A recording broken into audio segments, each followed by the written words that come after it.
Hi there, I'm Peter Job from the TC Group, and today I'm delighted to be able to share some insights into how to prepare your senior management team for succession. And just to give you a little bit of background about myself, that I've been steeped in the industry for many years, and for the last 15 years, I've been working exclusively with SME business owners in the construction space. So I'm well placed to understand both the opportunities and challenges that currently prevail. And now I kind of want to give you a little model to think about to help you with your preparation thoughts. So the first, or the model is called the 4A model.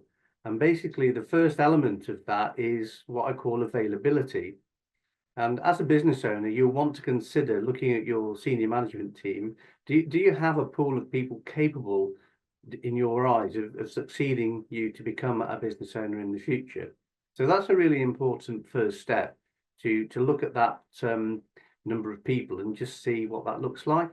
If indeed you think, well, we have some people, but we need other people in the business, then you will have to think about recruitment and bringing other senior people in to do that. So that's availability. Aptitude is another key element. So whilst you might feel as an owner that you've got people that can succeed you, do they themselves have the appetite and indeed the thought about taking some risks or minimizing the risk to be able to become a business owner in the future? So the aptitude of the people you're considering is clearly important as to whether they really have a hunger to do this. The next item is alignment. So one of the things I find where there's a little bit of a disconnect is where business owners and the senior management team aren't necessarily connected closely enough with their strategic plan. So the owners often produce a strategic plan and manage the delivery and implementation of that. But the senior management team are often focused on technical work, delivering projects and managing teams.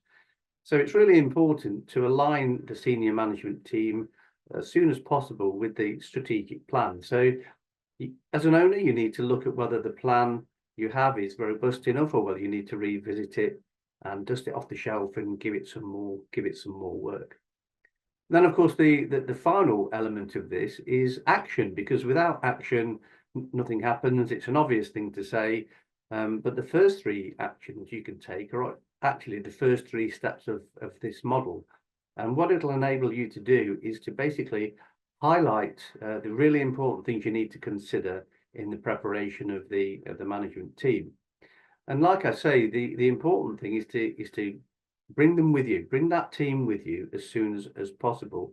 And clearly the benefits for the business and for the owners are multiple. So for instance, it's important to retain and develop your existing senior management team members so that they have the requisite business skills beyond the technical skills that they currently have.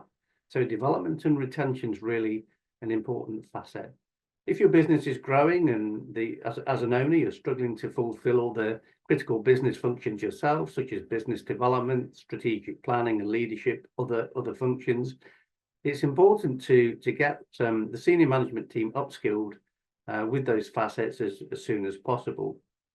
And then, of course, in terms of your own succession planning or transition objectives, whether either now or in the future, this process will enable you to meet those milestones and do it in good time so that you're able to consider things carefully. So myself and a range of other skilled people within TC Group can take you through all the facets that are necessary to produce a good succession plan. We're here to help. We'd love to speak to you. So please get in contact with us and we can arrange an initial call just to discuss your requirements.